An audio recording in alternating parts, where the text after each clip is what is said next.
Hey folks, what's up, iyatee? So, I got a big old Bowie knife blade here. It's 2.5 inches wide. Overall, it's 13.5 inches long. Not counting the hafting area, it's 12 inches. So the blade, you have a 12-inch blade on it, basically. And these are some of the preforms I'm going to make. Keep them with the big blades. So we got the tomahawks, we got the big dance blades, and I'm going to do some of these big Bowie knife blades. They're going to be available in a 12-inch and a 10-inch model. I might do an 8-inch also, but this is one of them, and I just cut it out and thought, well, I'll nap it and see how it looks. But decided to turn the camera on and do this thing that we do here. Let's see. So I've already got I ground it into a fog preform. And I turn the edge. By turning the edge, you can see, well, maybe you can. You see how that's turned to this side over here. Then when I come back, I flake this side, then we'll turn to the other side, and that angle will be going the other way, but it just turns the edge down. So that's what I'm talking about when I'm talking about turning the edge.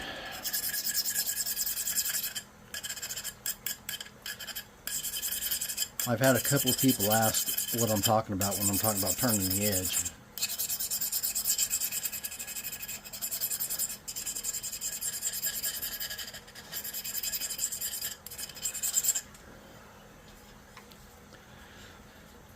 This is going to be another one of those that's a lot to hold on to kind of deal here.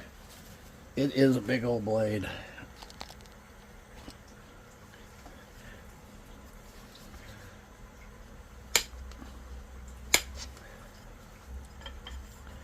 Should be beautiful when it's done, though.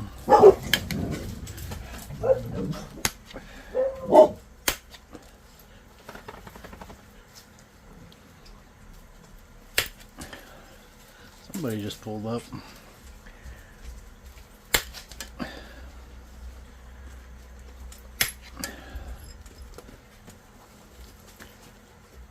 Go on, Summer, get. I was hoping to get this done before my wife got home, because we still have to wrap Christmas gifts. I've been busy in here in the shop all day.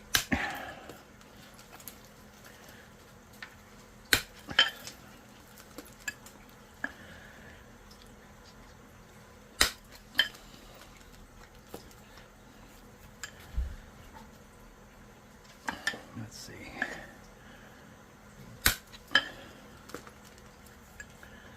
No problem on this Obsidian sending flakes far enough.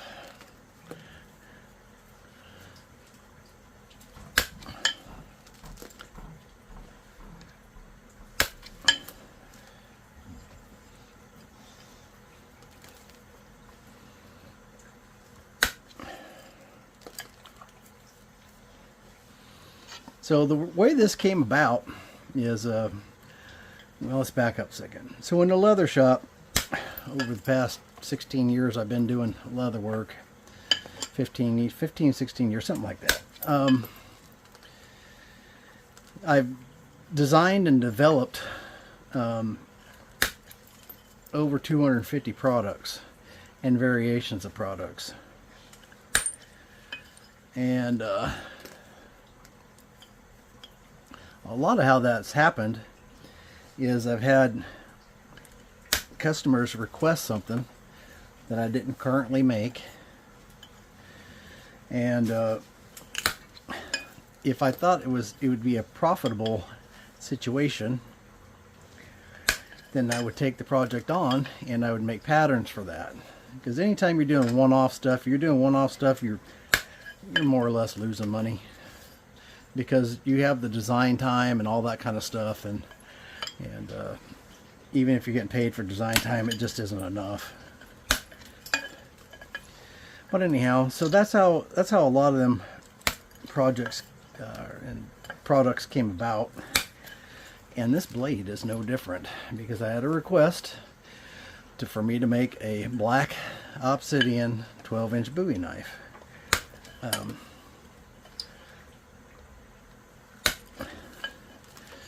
I do have to make a base and a bunch of other stuff for it, but I may or may not show that part of it, but I wanted to show the napping part. So that's how this came about, and not that there was a bunch of design time in making flint napping blanks, but it's kind of the same thing, you know.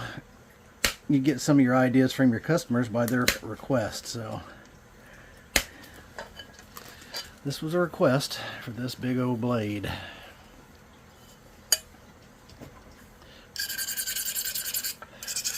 This is just a diamond file.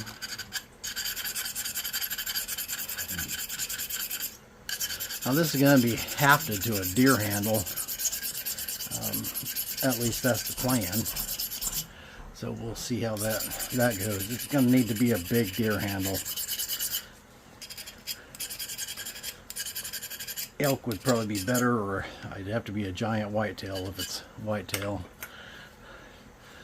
to look right, but we'll see. We'll see how that looks, how it goes.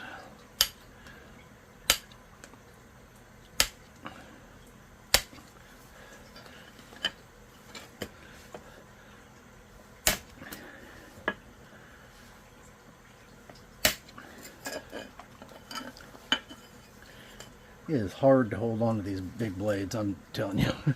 They're just big and awkward, and it's not that they're hard to nap, but they are awkward to work on. And if you get you one, you'll find out.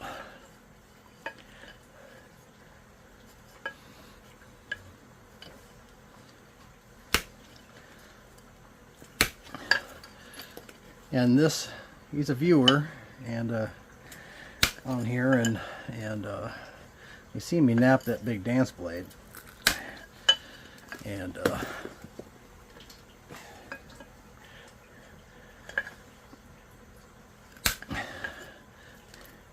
that's what got this started.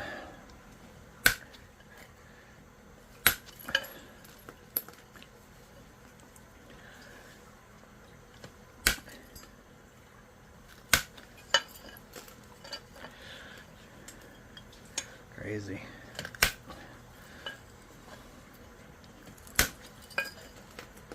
Beautiful. Absolutely just gorgeous. And this was a 1/2 inch slab to start with, just like the dance blades. When you start getting stuff this big and you're fog napping, you're gonna grind it and all that stuff, you really have to start with something about that thick to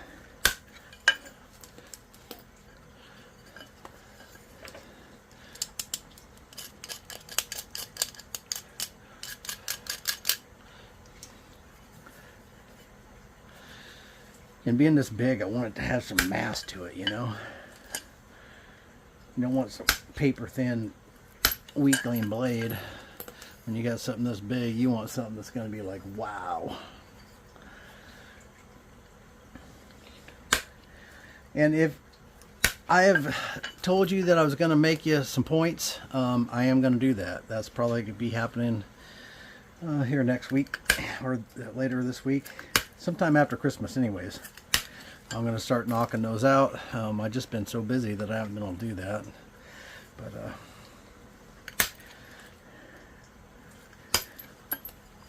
I do have to go after Christmas and try and find a new pulley for my saw.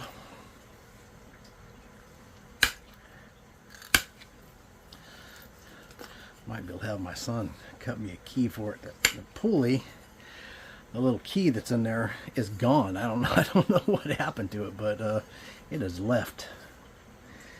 And our pulley just keeps coming off the shaft, so it's a problem. And I'm sure it's because that key's missing. It loosened up and came off once, and the key went to missing, and that's just how it was. There is gonna be something. Look at that. I mean, dang, that's pretty. That's pretty. Beautiful. Alright, I'm gonna go turn this edge and we'll come back and we'll flake the other side. Be right back. Alright, so we got our edge turned.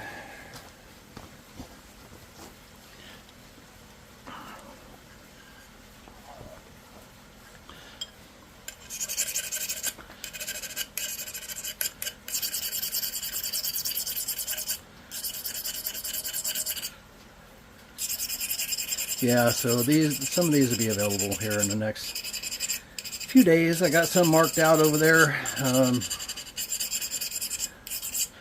The next thing that's going to be coming up on the website here shortly is hail gaps. They're already cut. They just have to get listed. A whole new lineup, 5 different sizes of dovetail preforms, point-specific dovetail preforms. They're fantastic. So those will be coming. 20 or 30 dance blades will be coming to the website.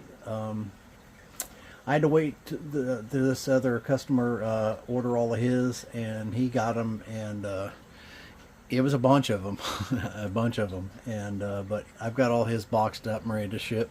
So I got all these other ones, but those were all numbered and laid out and already. So I got to cut the replacements for those so that I can take photos and all that kind of stuff. But I'll get that done here in the next couple days, and those will be available. So there's going to be.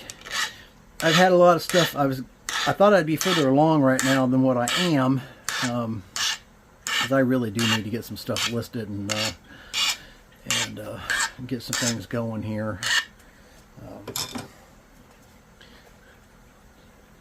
So there's a bunch coming, I promise. I know I've said that, and there hasn't much hit here in the last couple weeks, but there's going to be a whole bunch coming. I'm going to be in here every day,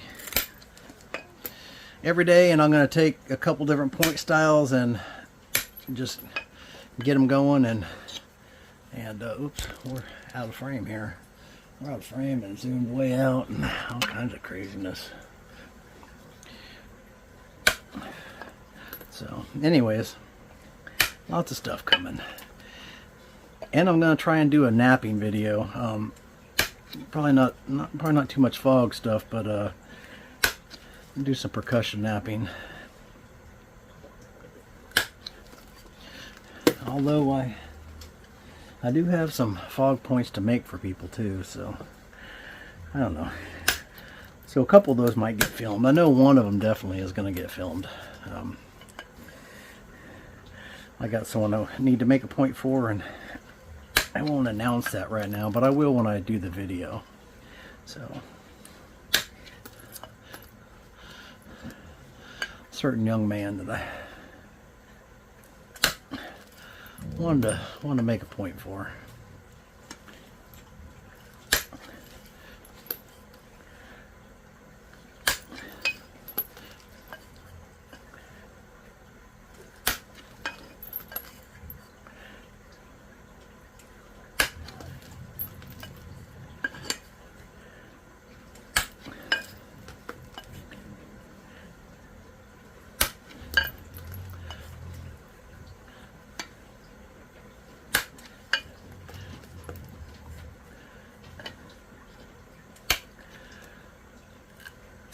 If you're concerned about flaking across these, it really doesn't take that much experience to get across these with Obsidian. Just don't. If you got an issue stick, hold this thing as flat as you can. So it's not completely flat. That would be completely flat. It's kind of up like this a little bit. You lay that on there in that delta, and you're pushing with your leg, and the closer you can get it to your crotch, the better. And you're just pushing in and just send them across. And you got to make sure you get a good enough bite on the side too. Try to take too thin a flake, and then you won't have enough meat for flake to run very far. So you do have to get a little bit of a bite. I mean, not all the way down on it, but definitely need to get a bite on it. Ooh, I had a flake trapped in there, and it tried to stop my flake when I hit that other one.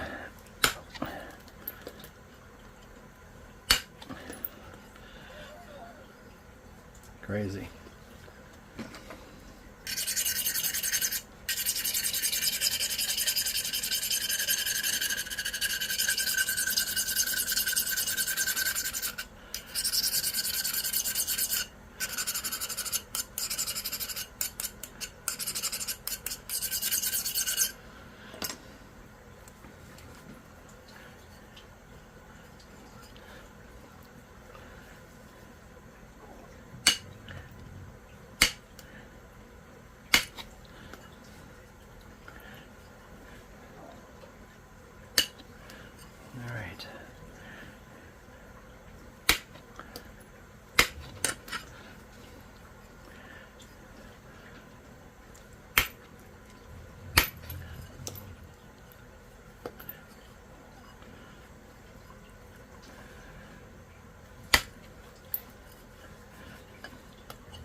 Now we haven't had a miss one on this blade that I know of yet. I don't think we did.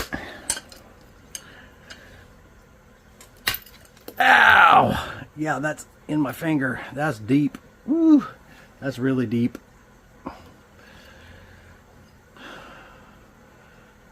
I wonder if that's going to start bleeding or not. I better put a band-aid on it before it does, before it figures out what I just did to it.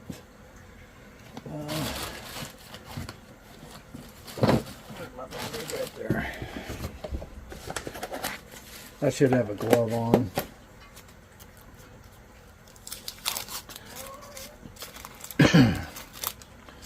Alright.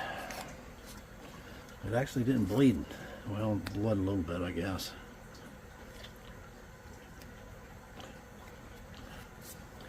Stabbing wound.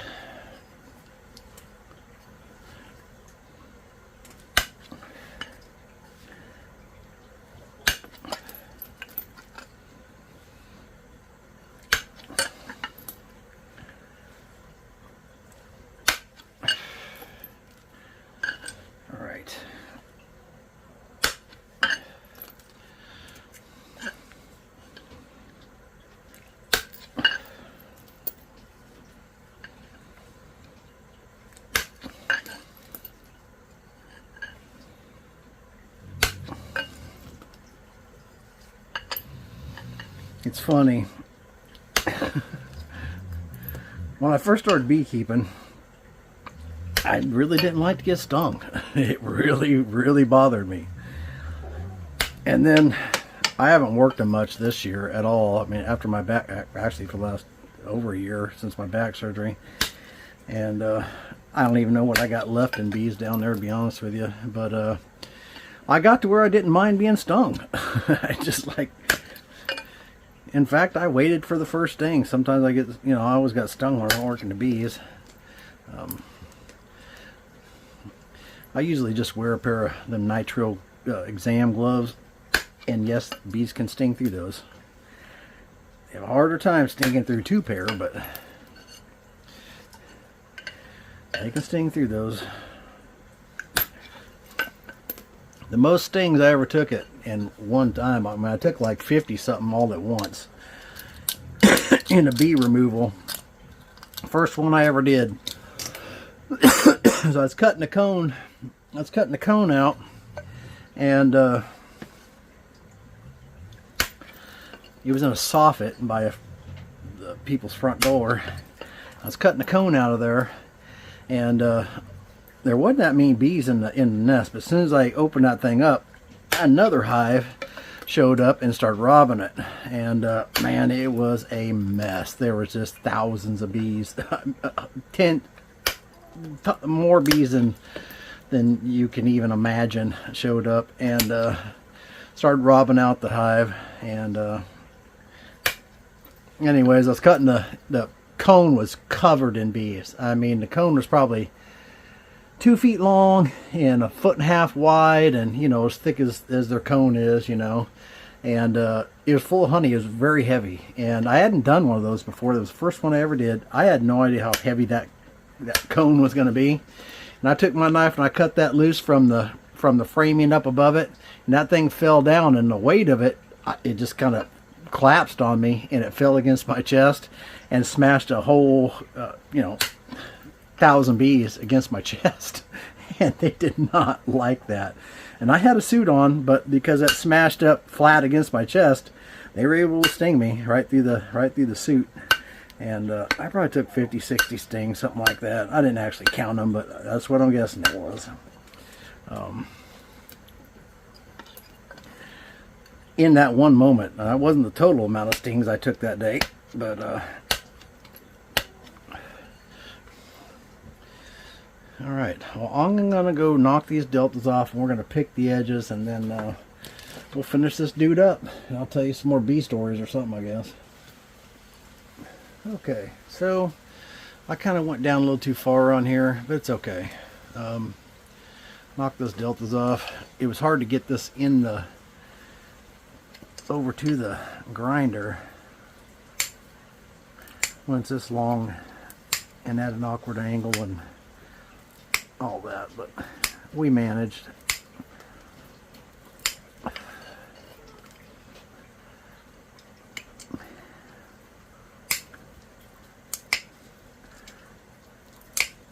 Come on. I don't need my other.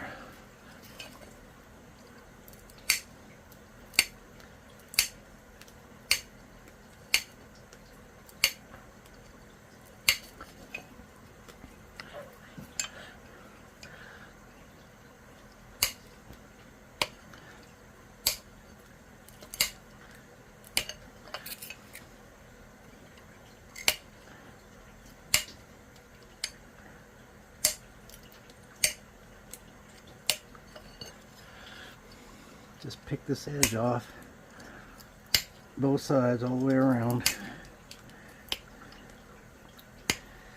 and then I'll have to do one little cleanup, a bit of cleanup, then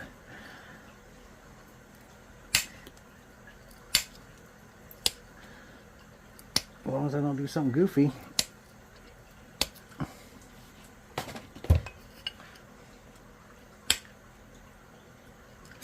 I believe it's 6 o'clock, so I believe the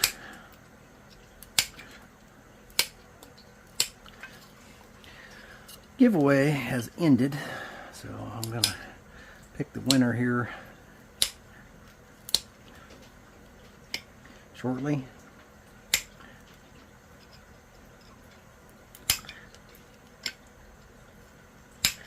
That's chosen by random comment selector, or not comment selector, but just random number selector. And I assign each comment a number,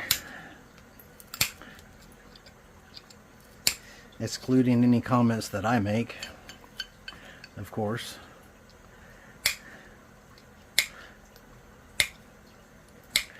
We had great participation, and I'm super happy about that in this giveaway.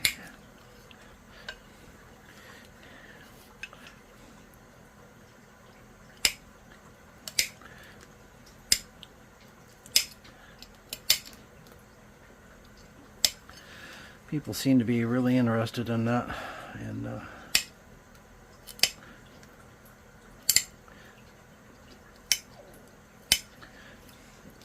what we were giving away.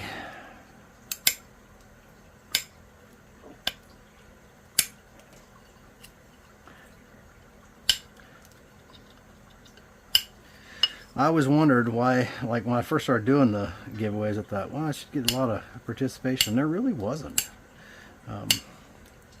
Which made it great for the guys that were participating, because your odds were pretty high.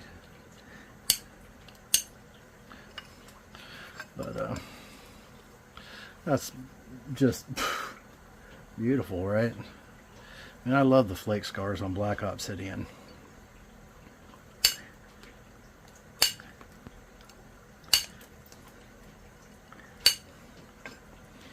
And this might surprise you, but I'm not that big a fan of, I mean, if I have my druthers between working flint and working obsidian, especially percussion work, I am going to pick flint every single time. Not that there's anything wrong with obsidian at all, and lots of obsidians I love. Most of them I do, but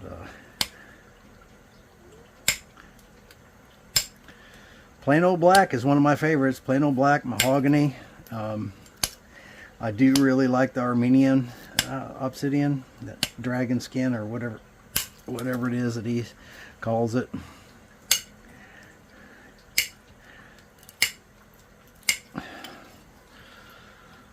I'm not as big a fan of the rainbows and stuff like that, because I don't want to go outside. The purples and all that kind of stuff, yeah, it's great, but I don't want to have to go outside to see it.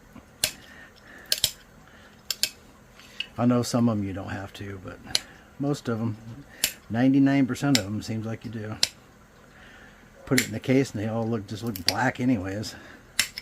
Even the most beautiful purples still look pretty black when they're in a frame. So it's kind of anticlimactic, really. But that's just my opinion. Everyone has their favorites, right? There are lots of guys that just they're goo goo and gaga over obsidians, the rainbows and stuff like that, but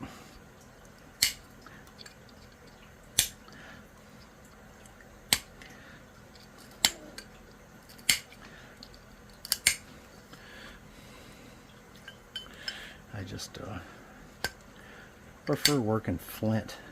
I do love to fog nap obsidian.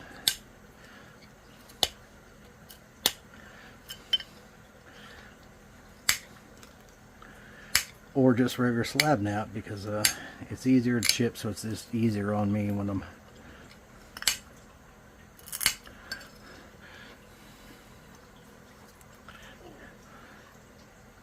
I got so much arthritis in my left hand and carpal tunnel and all the rest of that stuff that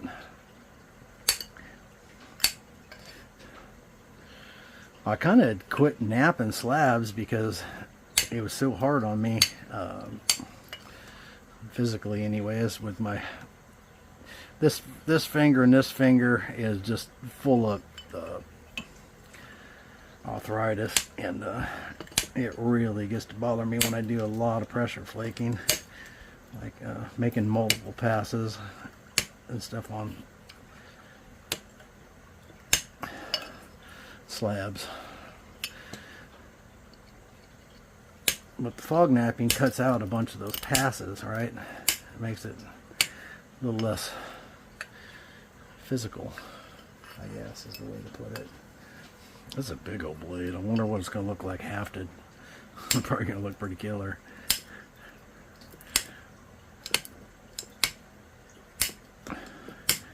But by the time you put a handle on this thing's going to be 2 feet long.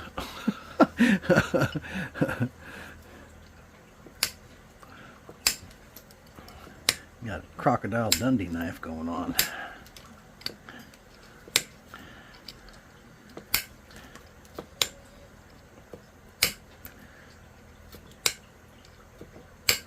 I'm also making just some big spear points, so those will be coming shortly too. Right, 8 to 12 inch, probably something like that. Spear points, obsidian spear points. I'll probably be doing some Novaculite also.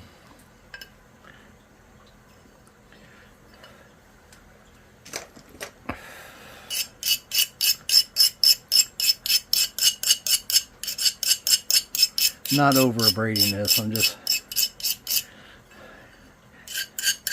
lightly hitting it with the diamond file.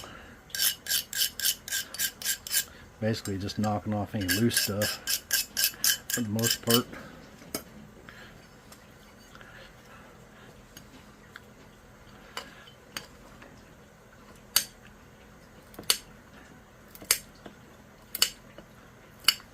This is a Mike Tough Half Moon pad. You guys see me use them all the time. I can't remember what we were talking about the bees. Something about getting stung, I know that. But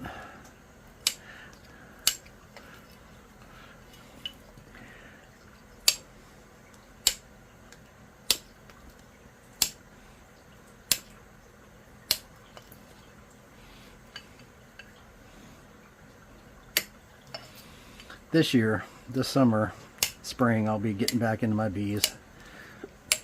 I may have to replace them, I don't know.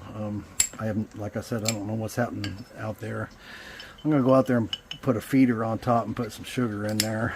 I have no idea what condition they're in or anything. They've just really been ignored. But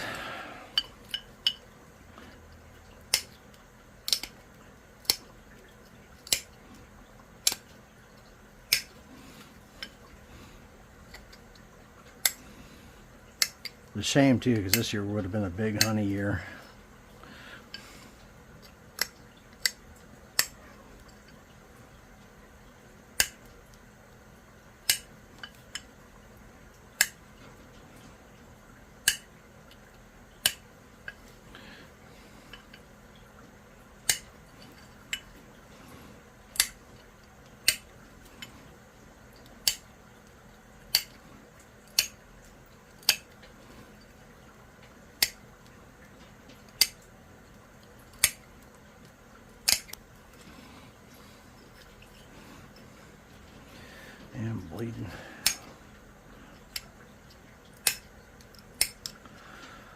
Oh, yeah, I guess where I was going with that is I used to not like to get cut, and I still don't like to get cut, obviously, but it don't bother me nothing, nowhere near as much as it did when I first started, for sure.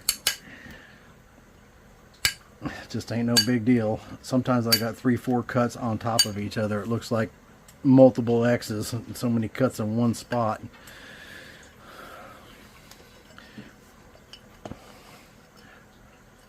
I used to not nap unless I had gloves on. I just wouldn't do it. But I don't know what happened. I just got to where I didn't want to wear gloves anymore. I probably should with Obsidian though.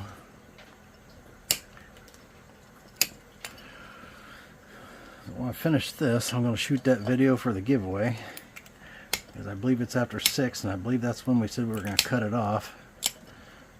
There were still comments coming in today, so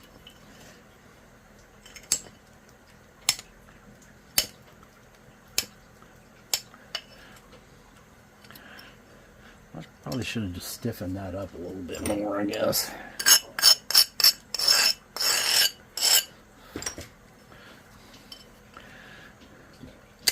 Seeing as how I came down on the side so far.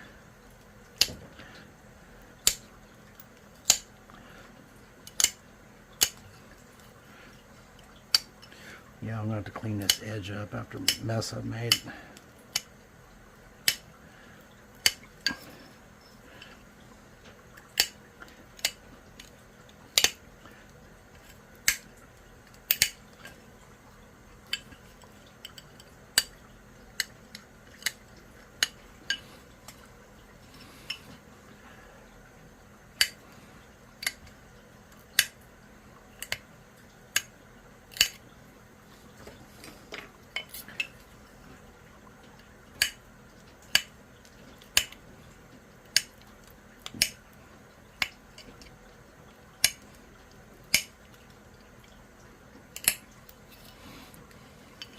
The one piece of safety equipment I always use is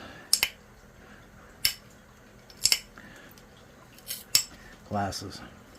But I need eyeglasses. But even if I didn't, I would always have a pair of safety glasses or something on. I just get too many flakes in the face coming up off the pad, and that right there, that finger's getting real stiff now that didn't hurt when I did it, but it's pretty stiff right now. Well, yeah, the arthritis in that finger too.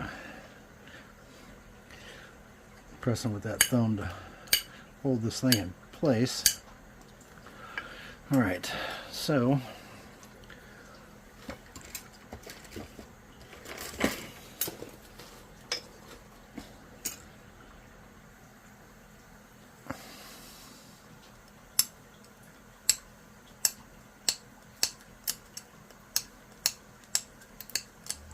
just going to straighten out the edge.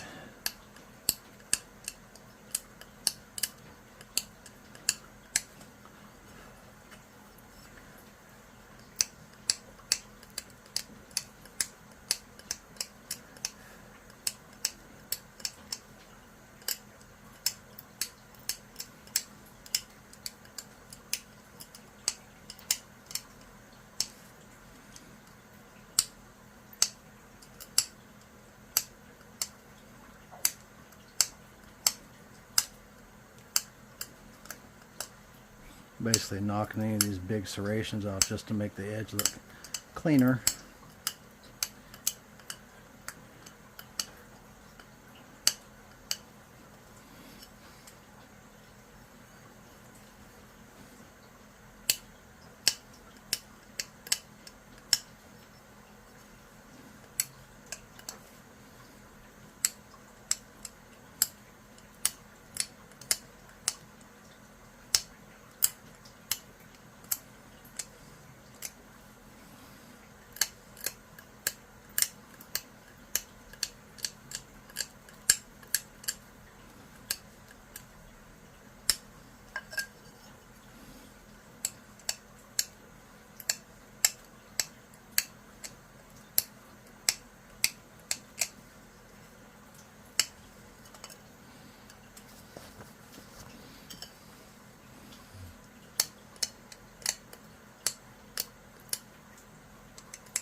I had to go down to Texarkana yesterday.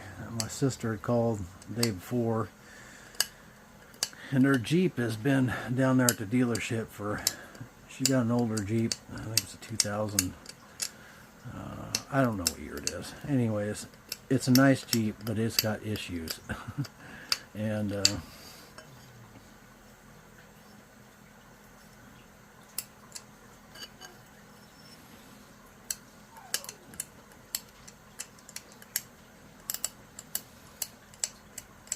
she had work done at 2 different dealerships, 2 different mechanics, and one's blaming the other one, and you know how that goes. And the one's saying the other one messed it up and it's going to cost $7,000 to fix it, and you know, all that kind of stuff. So it's a mess. And it had to be picked up, and they're up on the slope working. So I don't have a car trailer, so I borrowed a car trailer, and my neighbor's car trailer that he hauls his tractor on. It's not a car trailer, but he hauls his tractor on it, but it just barely fits on that trailer. I mean, just barely. And I didn't think about that when I went down there. But that Jeep's got, the wheels are popped out to the side and got great big tires on it, and the dang Jeep was was bigger than the trailer. So it don't have any drive line in it. I couldn't just drive it home. I got there and the battery was dead, and I was going to use the winch to pull it up on the trailer. That was the plan going in. And we got it started, or we had to go get a battery, go get some tools. So I had to make a Walmart run, get some stuff to get it going again. It's been down there since Easter, so this has been going on for quite some time. And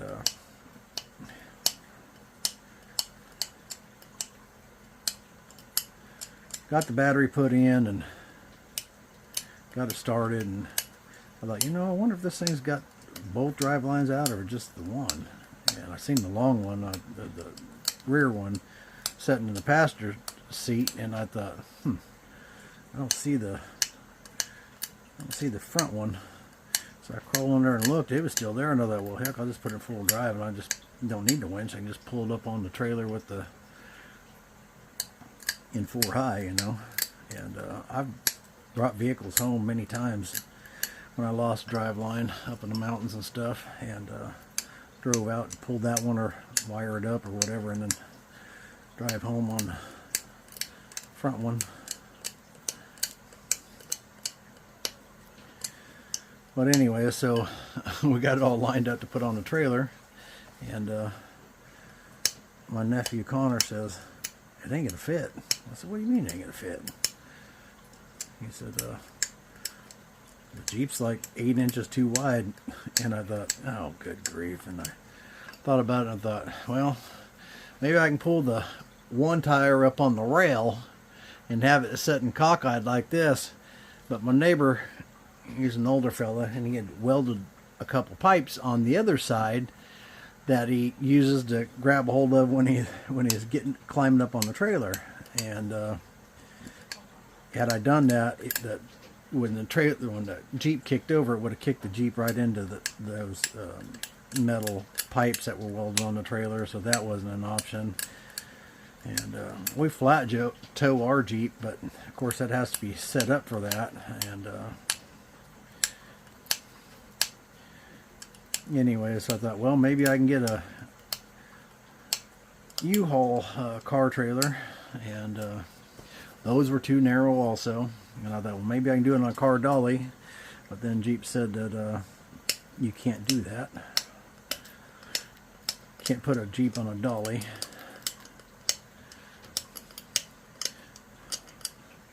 So I didn't want to mess anything up, so I actually then I thought, well, I'll just limp it home. I'll just limp it home on the front. I just won't go over, 50 miles an hour or something like that. I'll just take the back roads all the way home and just turn an hour-long drive into a 2-hour-long drive, but at least it'd be home.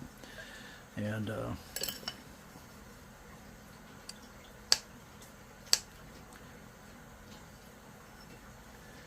he was making a bunch of racket, and I thought, I'm not going to mess anything else up. So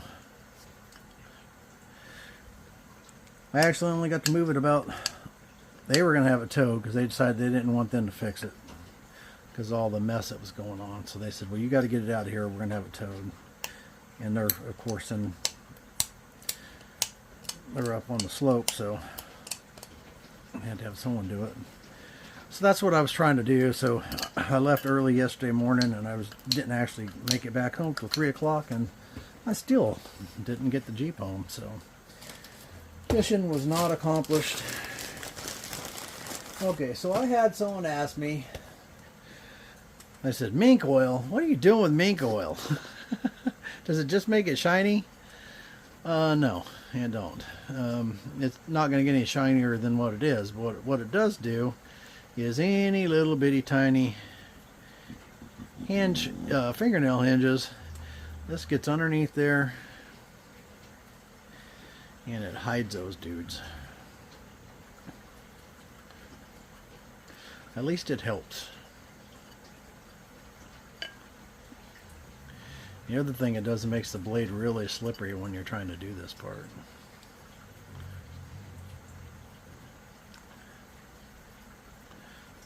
And most of it doesn't need any at all, but there's a couple little fingernail hinges that one right there will probably pick off, actually.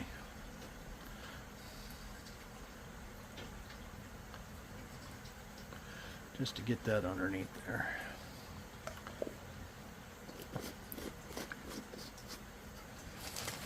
You could heat that up a little bit and get it to really run underneath there, but